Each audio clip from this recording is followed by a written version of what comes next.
લક્ષ્ય ન્યૂઝ, એક નજર, એક લક્ષ્ય. ધારી ગર્લ્સ હાઈસ્કૂલની સામે આવેલી યોગી ચેમ્બરમાં આવેલી 3 દુકાનમાં ચોરીનો બનાવ આવ્યો સામે. ધારી વીપીજી ગર્લ્સ હાઈસ્કૂલની સામે આવેલા યોગી ચેમ્બરમાં આવેલી 3 દુકાનમાં તસ્કરો ત્રાટક્યા હતા. નિલેશ બુક સ્ટોર નામની સ્ટેશનરીમાંથી દુકાનમાં શટર ઉચકાવીને દુકાનમાં રાખેલી રોકડ રકમ 25,000ની ચોરી કરી હતી. તેની બાજુમાં આવેલા શ્યામ એગ્રોમાં પણ દુકાનમાં રાખેલી 5,000 રકમની ચોરી થઈ.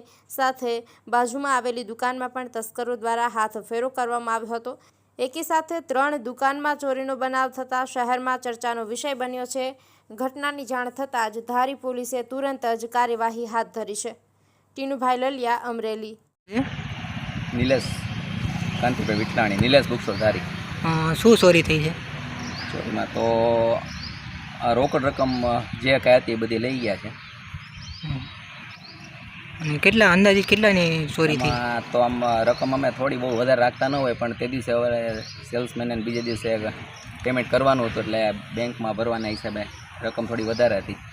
અને ઝીણે ઝીણું ચિલ્લર ને બધું કાંઈ બીજા કાંઈ અલગ જે કાંઈ રાખ્યું હતું કંઈ પણ વસ્તુ એણે છોડી નથી.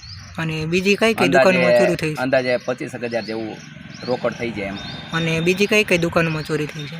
એક શ્યામ એગ્રો ભાઈ જે છે બાજુમાં ઉભા એ દીપકભાઈ, હા ચકાભાઈ કાલાણી છે, કાલાણી ટ્રેડર્સવાળા. અને આ અંગે તમે ધારી પોલીસમાં ફરિયાદ લખાવી છે? અત્યારે લખાવા આવ્યા જ છીએ, અત્યારે એના ગ્રાઉન્ડમાં છીએ. ઓકે.